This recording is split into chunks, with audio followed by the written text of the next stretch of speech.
Hello bachcho, let us start with the given question. The question says identify the correct statements. First, the first recombinant DNA was constructed by using a piece of DNA from plasmid carrying antibiotic resistance gene in the bacterium Salmonella typhimurium and linked it to the plasmid of E. coli. Second, when cut by the same restriction enzyme, the resultant DNA fragments have the same kind of sticky ends and these can be joined together using DNA ligases. Third, the presence of more than one recognition sites within the vector will generate several fragments which will complicate the gene cloning. Option A first, second and third, option B first and second, option C only first and option D second and third. सबसे पहले इस question को solve करने के लिए आपको ये पता होना चाहिए कि रिस्ट्रिक्शन एंजाइम्स क्या होते हैं. So the key concept involved in this question is having the knowledge of restriction enzymes.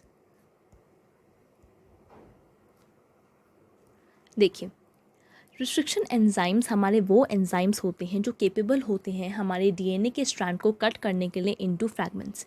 यानी अगर हमें किसी डीएनए के स्ट्रैंड को कट करना है या क्लीव करना है तो हम इस्तेमाल करते हैं रिस्ट्रिक्शन एंजाइम्स का जो उस डीएनए के फ्रैगमेंट को कट कर देती है. So we can write that they cut और cleave the DNA into fragments. इसका क्या मतलब है? अगर ये हमारा एक डीएनए का स्ट्रैंड है तो अगर हम रिस्ट्रिक्शन एंजाइम से इसको ट्रीट करेंगे तो इसके फ्रैगमेंट्स बन जाएंगे, यानी छोटे छोटे पीसेस बन जाएंगे, यानी ये छोटे पीसेस में कट हो जाएगा with the help of restriction enzymes. Now let us start reading the statements. Statement 1 कहती है the first recombinant DNA was constructed by using a piece of DNA from plasmid carrying antibiotic resistant gene in the bacterium Salmonella typhimurium and linked it to the plasmid of E. coli. देखिए, सबसे पहले तो हमें ये जानना ज़रूरी है कि जो रिकॉम्बिनेंट डीएनए होता है वो क्या है.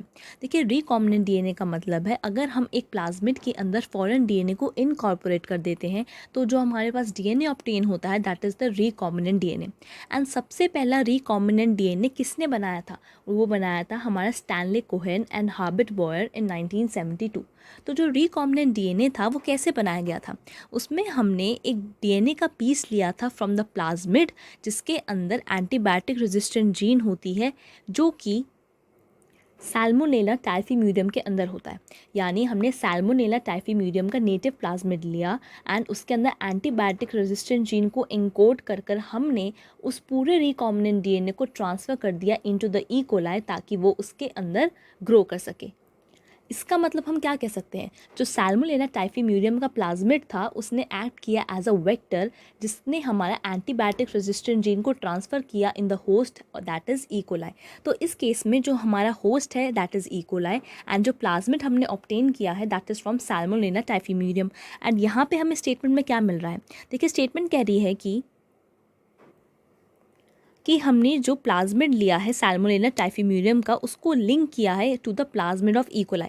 देखिए, ऐसा नहीं था कि हमने ई कोलाई के प्लाज्मिड में लिंक किया, हमने ई कोलाई को एज अ होस्ट बनाया एंड जो हमारा रिकॉम्बिनेंट डीएनए बना था वो हमने उसके अंदर इंसर्ट कर दिया. सो दैट मीन्स जो हमारा प्लाज्मिड था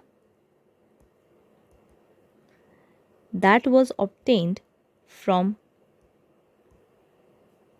सैल्मोनेला टाइफीम्यूरियम एंड जो हमारा होस्ट था इस केस में दैट इज़ ई कोलाई और एस्क्रिशिया कोलाई. सो ये स्टेटमेंट हमारी एक रॉन्ग स्टेटमेंट हो गई. This is a false statement. Why? Because हमने ई कोलाई के प्लाज्मिड में उसको लिंक नहीं किया था. Now second statement.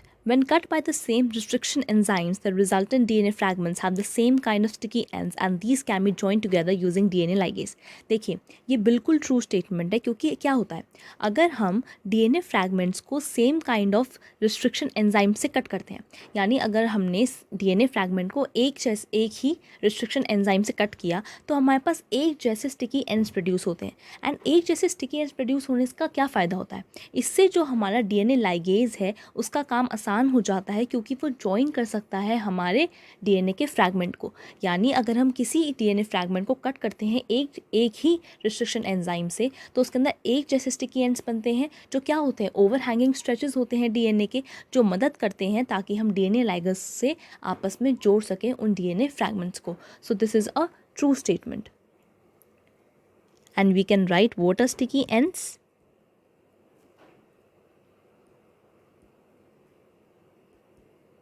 These are overhanging